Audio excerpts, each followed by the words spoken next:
Shalom anak-anak ibu sekalian yang terkasih. Apa kabarnya? Iya, ibu harap kalian selalu dalam keadaan sehat ya.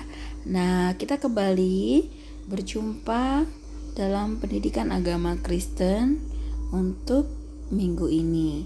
Nah, sebelum kita memulai pelajaran kita pada hari ini, kita berdoa dulu ya.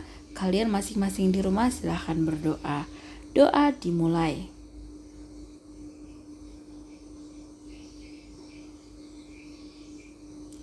Doa selesai.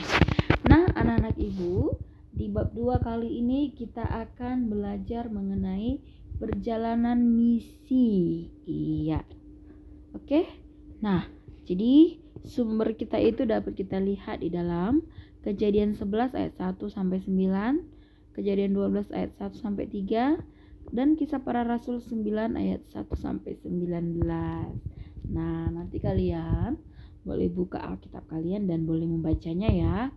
Nah, yang bagian A, titik awal misi Allah bagi dunia. Nah, anak-anak ibu, apa itu misi? Misi adalah bagian penting dari pertumbuhan gereja. Gereja itu tidak akan ada jika tanpa misi. Nah, misiologi adalah ilmu pengetahuan tentang misi. Berasal dari kata Latin missio, yang berarti pengutusan. Nah, sedangkan di dalam bahasa Inggris, kata mission berarti karya Allah.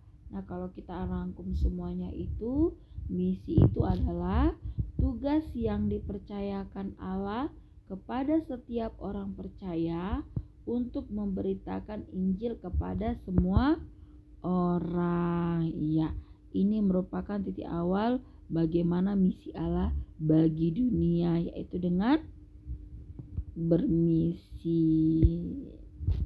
Nah, dalam perjanjian baru, misi Allah untuk memulihkan seluruh ciptaannya diwujudkan melalui kedatangan Yesus ke dunia. Nah, sebenarnya Allah sudah merencanakan semuanya itu dengan matang, dengan baik. Misi Allah dimulai dari Yesus dan ditunjukkan melalui seluruh pelayanan Yesus tahap demi tahap. Ya. Nah, apa saja sih tahap perjalanan Yesus melakukan misinya? Nah, yang pertama itu kita tahu Yesus itu sebelum menentukan siapa muridnya, dia itu mencari dan memilih orang-orang yang akan menjadi murid-muridnya. Dapat kita lihat di dalam Matius 4 ayat 18 sampai 19.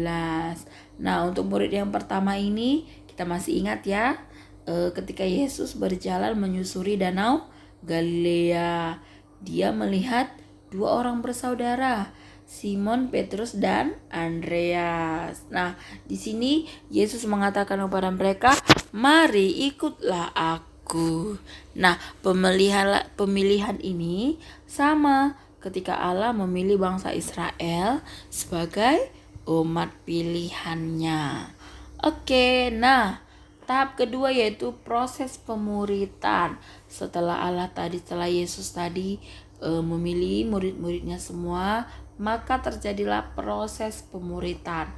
Bagaimana sih proses pemuritan tersebut? Nah, anak-anak ibu, proses pemuritan tersebut yaitu dengan cara Yesus mengajarkan banyak hal kepada murid-muridnya. Nah, mereka semua itu di dalam satu binaan Allah, ya, melalui Yesus. Kemudian murid-murid tersebut dituntun dan diarahkan dengan benar sesuai dengan firman Allah. Yesus menolong agar murid bertumbuh melalui keteladanan yang ia berikan. Nah, jadi murid-murid disinilah si murid ke-12 tadi diajari. Nah, kamu harus melakukan yang benar sesuai dengan firman Tuhan. Kamu harus bisa menolong orang.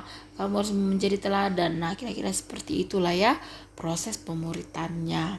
Oke. Yang ketiga ini, Yesus memberitahu tugas dan tanggung jawab sebagai muridnya. Nah, setelah tadi Yesus mengajari murid-muridnya, maka tahap ketiga yaitu Yesus memberitahu tugas. Nah, Dalam Markus 16 ayat 15 ia berkata, "Pergilah ke seluruh dunia, beritakanlah Injil kepada segala makhluk." Yesus mempersiapkan para murid agar mereka dapat melanjutkan misi Allah. Ya. Yang keempat, tahap terakhir pengutusan. Yesus sudah tahu bahwa para murid sudah siap untuk melakukan tugas panggilan sebagai saksi bagi Allah. Yesus mengutus mereka sebelum ia terangkat ke surga, yang bunyinya seperti ini. "Karena itu, pergilah, jadikanlah semua bangsa muridku, dan baptislah mereka di dalam nama Allah Bapa, Putra, dan Roh Kudus." Kira-kira seperti itu ya. Nah, dengan demikian Tuhan memberitakan karya Allah dialihkan ke tangan para muridnya. Sekarang kita di bagian B, Injil untuk semua orang. Anak-anak ibu, Injil itu juga dapat dikatakan kabar baik. Nah, kabar baik itu juga harus perlu disebarluaskan, tidak hanya dipendam-pendam atau kita nikmati sendiri. Nah, seperti pada bab 1, Pentakosta, masih ingat kan? Masih dong. Nah, Pentakosta itu adalah hari turunnya Roh Kudus. Nah, di situ adalah awal pekabaran Injil. Nah, semula pekabaran Injil itu hanya untuk orang Yahudi. Akan tetapi Allah mengubah pola pikir Petrus bahwa pekabaran Injil bukan hanya untuk orang Yahudi, melainkan seluruh umat manusia. Nah, di sini ada ibu buat contoh pekabaran Injil yang dilakukan tidak hanya di dalam satu suku, tetapi di luar ya. Contohnya Petrus mengunjungi Cornelius, seorang perwira pasukan Italia. Kemudian Filipus memberitakan Injil kepada sida-sida dari Ethiopia. Kemudian yang ketiga, Paulus dan Barnabas melakukan pekabaran Injil ke Asia Kecil. Nah, itu tadi ya bagian B. Sekarang kita ke bagian C, misi Allah dan pertumbuhan gereja. Nah, anak-anak ibu, ternyata misi perkabaran Injil berkembang semakin pesat. Misi Rasul Paulus sendiri menjangkau banyak tempat dan berbagai bangsa. Paulus melakukan perjalanan misinya hingga tiga kali. Perjalanan misi pertama Rasul Paulus menjangkau Antioquia, Syria, Aluki, Siprus, dan lain-lain.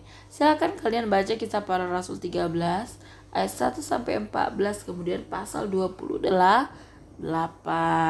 Nah, di sini Ibu ada buat bagaimana perjalanan si Rasul Paulus itu ya.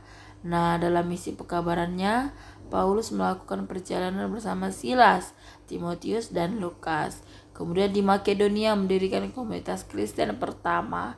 Sampai yang terakhir ketika Paulus berada di dalam penjara, ia tetap menulis surat. Iya. Nah, anak ibu sekalian, demikianlah materi kita untuk hari ini, perjalanan misi. Kalian tetap semangat dan juga jangan lupa untuk mengerjakan tugas yang ibu berikan di akhir materi ini ya. Silakan nanti dibuka. Nah, sebelum kita mengakhiri pelajaran kita berdoa terlebih dahulu dari rumah masing-masing. Doa dimulai.